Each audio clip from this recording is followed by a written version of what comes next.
Good morning, students. The poem that I have chosen for discussion today is In Memoriam, written by Tennyson, Alfred Tennyson from the Victorian age.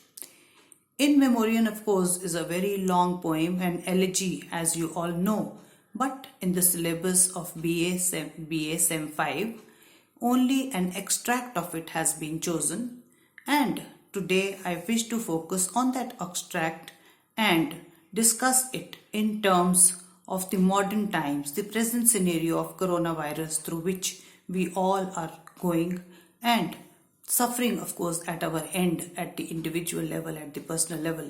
You all are aware of all this. But anyway, this poem attracts me whenever I read it. I love to read it. It talks of the Victorian era, but I find a special type of universalization in this poem. Something which was true in the Victorian age is true even today. And now we are once again facing all those problems which were faced by the Victorian era. Now let's try to understand first the basis of the poem.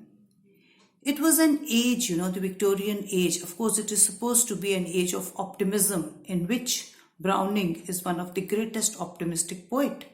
But at the same time, it was an age of doubt, an age of uncertainties, and the main reason behind it, first of all, is industrialization, and secondly, of course, which is a very important factor in this particular poem, is the coming of a poem like the publication of a book like The Origin of Species, written by Charles Darwin. Science intervened all of a sudden. Life had been at peace, everything was wonderful, people had complete faith in God, and they always believed whatever God did was for their welfare.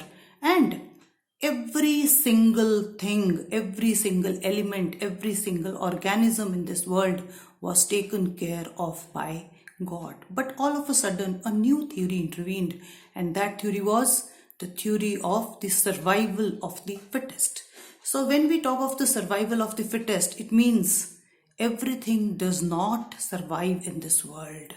It is only those things which are actually, those things or those objects or whatever it is, which actually can meet the time at the right moment, meet the right time at the right moment. So this is probably what disturbed the people of that age. It was a not new type of theory. They always felt that they would be taken care of, but suddenly it was believed that if there were 50 seeds sown in the soil, it is only that particular seed which actually flowers into a plant which gets the right air, the right soil, the right sunshine, and everything like that. So it troubled the people a lot. So this theory of origin of species was something new. It was an evolutionary theory. And this evolutionary theory troubled the people a lot. Then we find, people in this stage of conflict throughout, the writer trying to analyze and find that he is no better than a child without light, a child who is entrapped in darkness and does not know where to go. So this is the situation which he faces throughout the poem, and at the end he tries to resolve it, because people could not be left in this state of delusion, in this state of despair, in this state of unhappiness. So it was important to find a solution. And in fact, the poem deals with the clash between science and religion, or science and faith, whatever you may call it. And ultimately, when he can find no answer, he treads the step of the temple.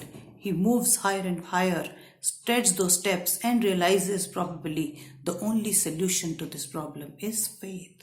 Today we are faced with the same spiritual crisis which was, important at that time, and which the people of the Victorian period had to face.